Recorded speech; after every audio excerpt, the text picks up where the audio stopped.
In this tutorial, we are going to learn how to access Ubuntu Virtual Machine via PUTTY.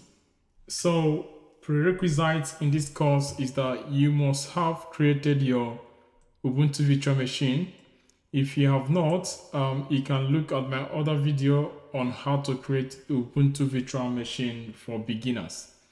And when you are done creating the virtual machine, you will come to the overview page. On the overview page, we are going to see the public IP address of the machine, which we are going to use to connect via the PUTTY. We are going to put this public IP address in place of the host name. And also we have to go on connect. Next, we go on connect, click connect, and the first option of the connect, and then it takes us to a page where we have options to connect. We can connect via Azure CLI from this portal, and we can connect from our local machine, maybe using tools like SSH, Open SSH, and we can also connect from our local machine using PUTTY, which is what we're going to do. There are also more options to connect. The other option will be via Bayesian and via RDP on our local machine. Okay, that being said, when you create this machine, you will see the option to download a private key that has .pem extension. So you have to download it and know the part of the folder in your local machine you downloaded it to. And then we have to convert that .pem file to .ppk, which is what we are going to do next. I have downloaded the .pem file while I was creating this virtual machine and is in my downloads with this .pem file. So I'm going to open PuttyGen. What PuttyGen will do for us is to convert the .pem file to .ppk so that Putty will understand the file extension and authenticate with it. On my computer, I'll search for PuttyGen. And there it is, PuttyGen. I'll click on it. Because I know the location of where the .pem file is, I'll click on load. And then I know it's in downloads. But if I come to download, I won't see any file because what the download here is expecting a file to upload is a .ppk file, but we've not got one. So we have to click here and add all files. In the all files, we can see the .pem file we are trying to convert to .ppk extension. I'll click on open.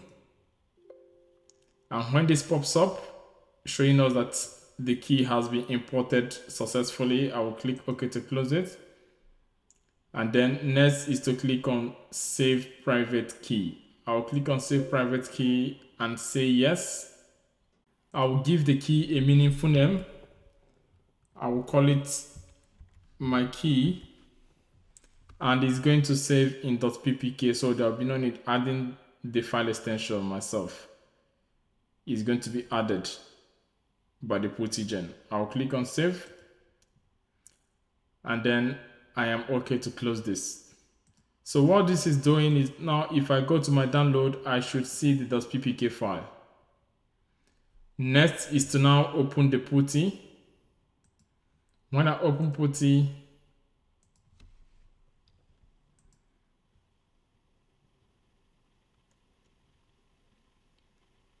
I will be presented with this small screen or window.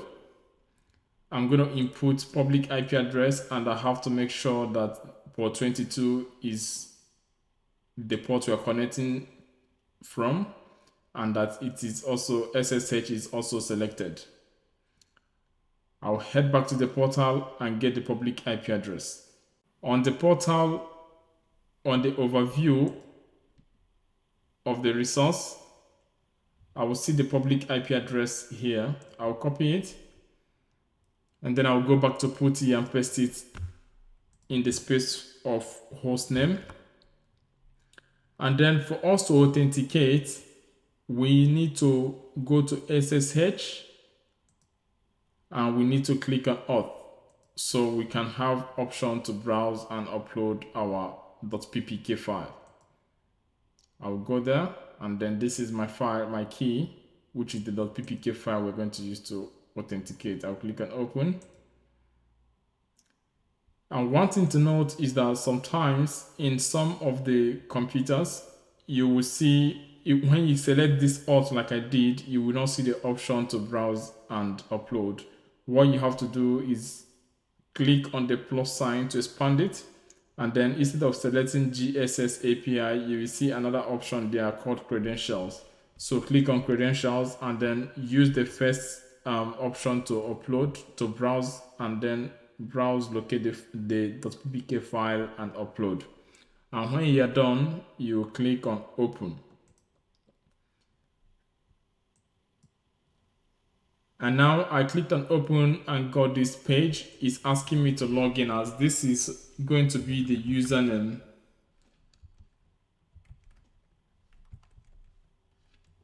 This is going to be the username of our machine, which is Azure user. And you can confirm this from the portal. So on the portal, when you come to the portal to get the username of this machine, you just have to go to connect and select the first option of connect. Then you see the username here, okay? So let's go back to PUTTY. On PUTTY, I will hit enter, and then we are connected. I can just update. I'm going to run the sudo command because I am just a user. I'm not a root user. So I'm going to use sudo apt-get updates. And I enable this -y flag so that I don't have to type yes or answer any kind of question when it's trying to update. I'll hit enter and give it a little time to update. So it says our package is up to date. And this is it on how to connect to Ubuntu Virtual Machine via PUTTY. So we have, in this course, we have connected to Ubuntu Virtual Machine via PUTTY. We downloaded the public, the private key.pem file while we are creating our virtual machine, and we saved it in a particular location. In my case, I saved it in downloads. And then after that, I opened PUTTY keygen, converted the .pem file to .ppk, and then after that, I went back to the portal, copied the public IP address of the virtual machine. Then after that, I went back to the portal, copied the public IP address of the machine, opened PUTTY, paste the public IP address as the host name. I also made sure that port 22 is on, and I also made sure that SSH is selected on the PUTTY. And then next I went to SSH on the left plate for connection. I click on connection, SSH, and auth to upload my .ppk file. And thereafter, I clicked open, input my username. In my case, it was Azure user. And after that, I was able to log in and update my Ubuntu repo. Thank you.